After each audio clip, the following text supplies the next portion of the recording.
In June 2014, Derek and Maria Broaddus purchased their dream home, a grand 6-bedroom Dutch colonial at 657 Boulevard in Westfield, New Jersey. What began as a fresh start for their family quickly descended into a nightmare that would captivate the nation and remain unsolved to this day. Shortly after moving in, the Broadduses began receiving anonymous letters from someone identifying themselves as the Watcher.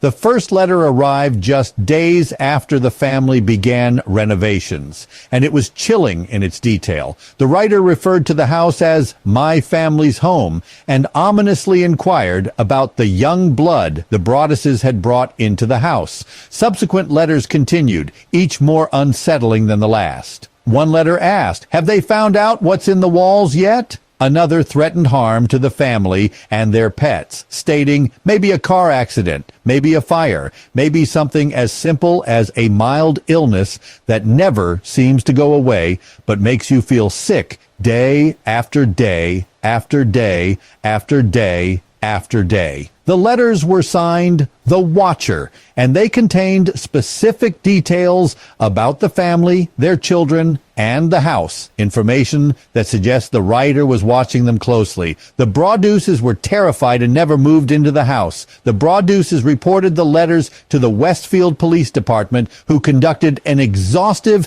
investigation. They also hired private investigators and installed security cameras in an attempt to identify the sender. Despite these efforts, the identity of the Watcher remained a mystery. In 2015, the Broadduses filed a lawsuit against the previous owners, the Woods family, alleging that they had received a similar letter before selling the house but failed to disclose this information. The lawsuit was dismissed, and the Woods family denied any knowledge of the letters. Unable to move into the house and unwilling to live in constant fear, the Broadduses attempted to sell the property. However, the notoriety of the Watcher letters made potential buyers wary. They also sought approval from the Westfield Planning Board to demolish the house and subdivide the lot to build 2 new homes, but this request was denied. After years of financial strain and emotional turmoil, the Broadduses sold the house in July 2019 for $959,360, approximately $400,000 less than they had paid for it. The new owners, Andrew and Allison Carr, reportedly did not receive any letters from the Watcher. Over the years, various theories have emerged regarding the identity of the Watcher. Some speculate that the letters were a hoax orchestrated by the Broadduses themselves, possibly to gain attention or financial compensation.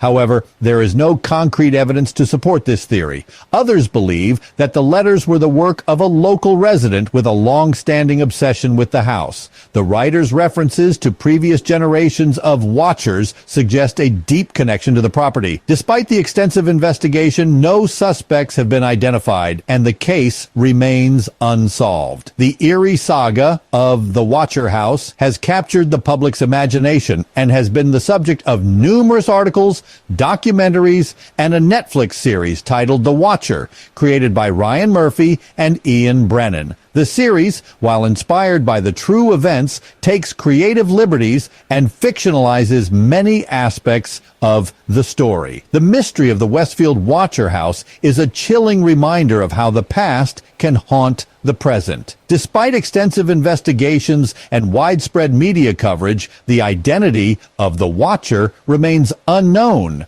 and the case continues to intrigue and terrify those who hear it. The Broaddus family's ordeal serves as a cautionary tale about the potential dangers lurking behind the walls of what seems like a dream home. Use my voice for the narrator.